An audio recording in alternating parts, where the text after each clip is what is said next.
Alright. Are you starting? Yes, let's start then. Okay, if you're ready. Are you ready? Yep. Okay. And action.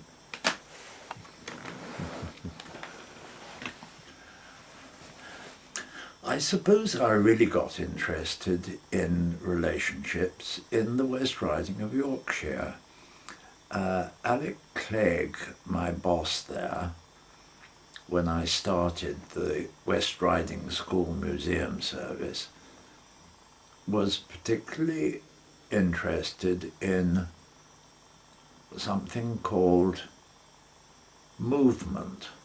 There was a man called Rudolf Laban who was actually connected with Dartington Hall. Coincidence. Who stimulated the idea of thinking about movements and the feelings associated with them in school. It had a great effect on drama, of course, but it influenced all kinds of other things, PE, and handwriting, because the movements of handwriting, the rhythm of handwriting, and Clegg had a team of specialists, and I think he chose his specialists to have a sort of common approach to education. And this idea of movement and its relationship to feelings was central. Clegg had a sort of slogan, drawn from the child, not imposed on the child. And it was having an influence on all kinds of aspects of relationships in the school between the children and between the teachers and the children. I think it was a bit of a setback when they started opening comprehensive schools, because the comprehensive schools were so big, had such a big staff. They took the staff all the time to get to know each other and didn't really have time to get to know the children.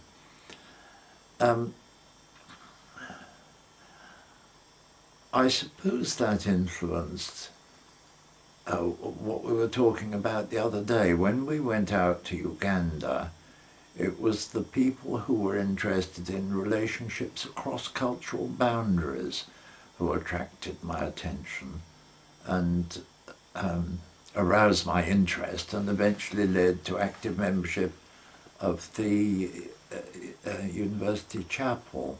And there were other things in Uganda which kept that interest alive. I don't think I made a great deal of use for it in my teaching, but certainly in adult education in the church. And Eric Hutchison had a big influence on me. He was a man who had been in the Canadian Navy and then became a priest in the Episcopal Church in the United States, came out to Uganda to train clergy, and then moved to Makerere to their religious studies department. And he was tremendously interested in Jung and That's right. In all kinds of aspects of psychology. And that had quite an influence on me.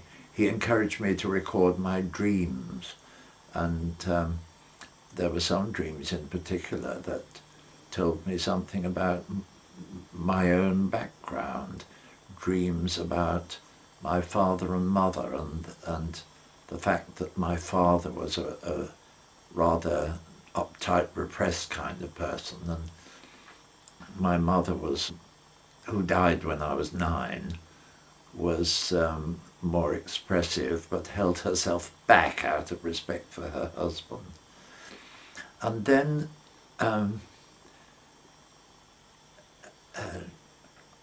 I think it was partly due to Eric Hutchison that Terry Waite came out. Terry Waite was the person who was kept as a captive in the Middle East for a long time. But he came out to Uganda to run a course on group work in the church. And we learned a great deal about the difference between the content and the process of discussions and negotiations. And that was very stimulating. So that when I got back home, I was very open to things that were going on in schools.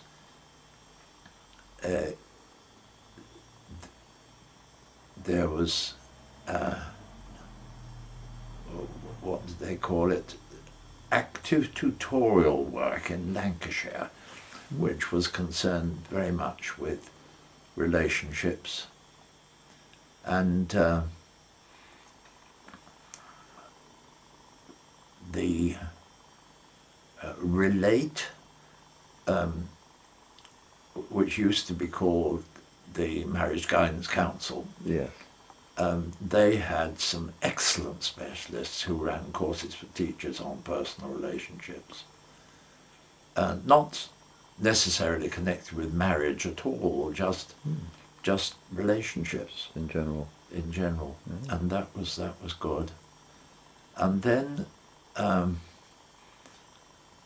after I'd served on a national committee of the Church of England for 5 years, somebody set up a thing called the South East Churches Training Group, and that brought together people who were interested in this kind of thing, in group work, in discussion processes, in relationships and so on. And I learned so much that way. It was very stimulating and very helpful. And it fed into the work that I did with teachers and schools. And I think it still has an effect on me. And since Joy died and I got involved with education in Transition Town, Totnes, and as a governor of Little Pen Primary School, I've been very much concerned that relationships are not sufficiently stressed in modern education. There's all this jargon, acronyms, Oh, yes. PSHE, personal, social and health education, and SEAL, social and emotional aspects of learning. But when I talk to teachers about it, some of them say that they feel under so much pressure to produce statistics on literacy and numeracy that they don't really give as much time as they might naturally, even because of these pressures For relationships. to relationships. Yes, and